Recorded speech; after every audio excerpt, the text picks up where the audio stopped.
তো মিক্সড মাছের ঝোল তৈরি করতে প্রথমে কড়াইয়ে তেল দেবো।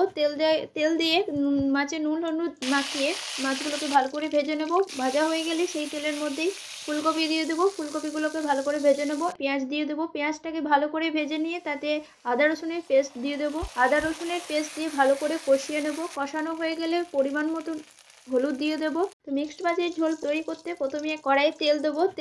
তেল দিয়ে মাছে নুন হলুদ মাখিয়ে মাছগুলোকে ভালো করে ভেজে নেব। ভাজা হয়ে গেলে সেই তেলের মধ্যেই ফুলকপি দিয়ে দেবো। ফুলকপিগুলোকে ভালো করে ভেজে নেব। পেঁয়াজ দিয়ে দেবো। পেঁয়াজটাকে ভালো করে ভেজে নিয়ে তাতে আদা রসুনের পেস্ট দিয়ে দেবো। আদা রসুনের পেস্ট দিয়ে ভালো করে কষিয়ে নেব। কষানো হয়ে গেলে পরিমাণ মতো হলুদ দিয়ে দেবো। হলুদ দিয়ে দেওয়ার পর কিছু শুকনো মশলা অ্যাড করব। রেড চিলি পাউডার, ধনে গুঁড়ো, চিকেন কারি মশলা অ্যাড করব এবং ভালো করে কষিয়ে নেব। মশলাটা আমার ভালোভাবে কষে গেলে আলু দিয়ে দেবো এবং আলুটাকে ভালো করে মশলার সাথে কষিয়ে নেব। আলু আর মশলা যখন ভালোভাবে